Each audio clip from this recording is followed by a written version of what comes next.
السلام علیکم ورحمۃ اللہ وبرکاتہ۔ پیارے بچوں، کیسے ہیں آپ سب؟ اللہ تعالیٰ آپ سب کو اپنے حفظ و ایمان میں رکھے اور سدا خوش رکھے، آمین۔ تو آج ہم نے جو ہے بیٹا حدیث نمبر 5 اس کا مطالعہ کرنا ہے۔ سب سے پہلے تو آپ درود شریف پڑھ لیں، اللہم صلی وسلم علی نبینا محمد۔ حدیث ہے، لا یؤمن احدکم حتی یکون ہواؤ تابعا لما جئت بہ۔ نبی پاک صلی اللہ علیہ وسلم نے فرمایا کہ تم میں سے کوئی شخص اس وقت تک مومن نہیں ہو سکتا جب تک کہ اس کی خواہش اس تعلیم کے مطابق نہ ہو جائے جو میں لایا ہوں۔ تو یعنی کہ خواہش کیا ہے؟ ہماری جو بھی دل کی طلب ہے، دل کی خواہشات ہے، دل کی ریکوائرمنٹس، وہ تمام کے تمام جو ہے نبی پاک صلی اللہ علیہ وسلم کی لائی ہوئی تعلیمات کے مطابق ہو جائیں۔ تشریح دیکھتے ہیں، انسان کی فطرت میں نیکی یا بدی دونوں کا شعور رکھا گیا ہے، اس لیے اسے چاہیے کہ وہ ارادہ و اختیار کے باوجود برائی یا گناہ کے کاموں سے اجتناب کرے۔ دوسرا یہ کہ اپنے جذبات، احساسات اور خیالات کو اللہ کے رسول صلی اللہ علیہ وسلم کی مرضی کے مطابق ڈھال لے۔ حدیث میں آیا ہے کہ اگر کوئی شخص ایسا نہیں کرتا تو گویا وہ ایمان کی لذت سے ناواقف ہے۔ دوسرے لفظوں میں اس حدیث مبارکہ میں اطاعت رسول صلی اللہ علیہ وسلم کا پیغام ہے۔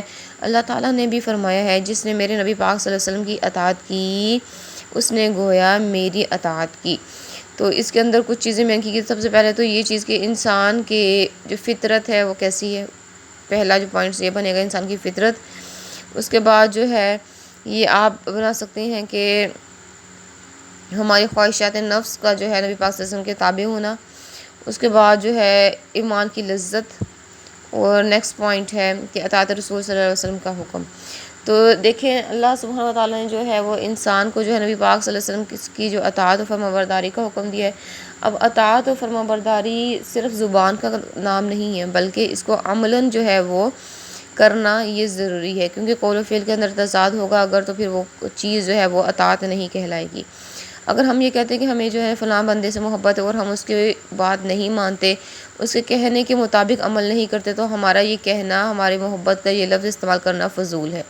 اسی طرح سے اگر ہم کہتے ہیں کہ ہمیں نبی پاک صلی اللہ علیہ وسلم سے محبت ہے اور ہم نبی پاک صلی اللہ علیہ وسلم کی اطاعت و فرما برداری نہیں کرتے، تو ہمارا جو کہنا ہے وہ جھوٹ ہے۔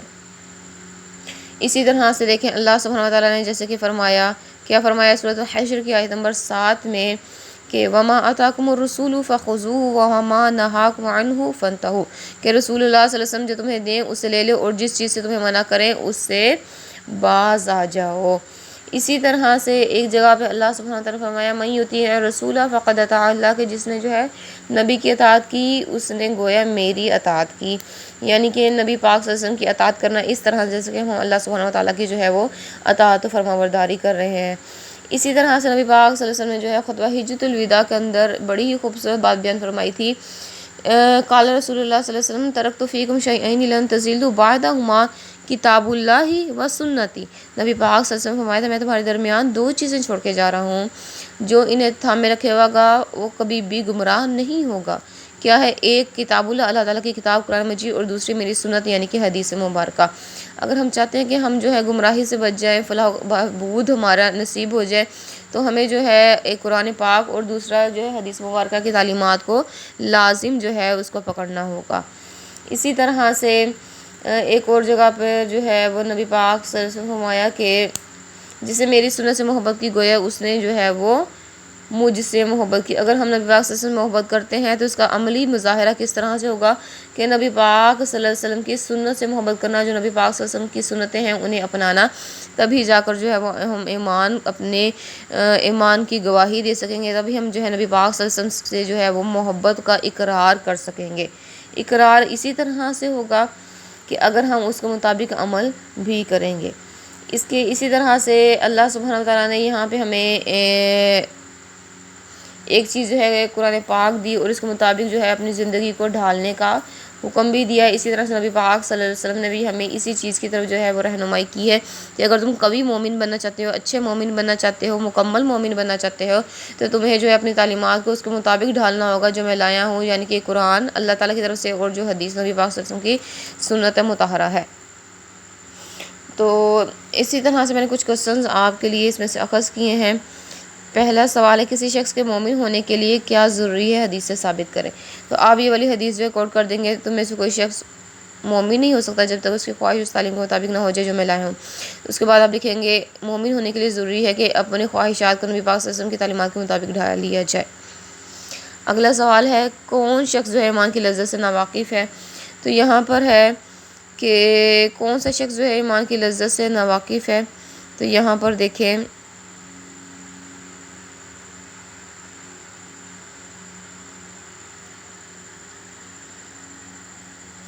یہ دیکھیں حدیث میں آیا ہے کہ اگر کوئی شخص ایسا نہیں کرتا تو گویا وہ ایمان کی لذت سے ناواقف ہے۔ کون سا شخص؟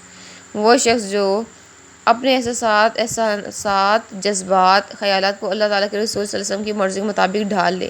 ہمیں کیا چاہیے کہ ہم اپنے احساسات، ان تمام چیزوں کو نبی پاک صلی اللہ علیہ وسلم کی جو ہے وہ رضا کے مطابق ڈھال لیں۔ اگر ہم ایسا نہیں کرتے تو ہم ایمان کی لذت سے ناواقف ہیں۔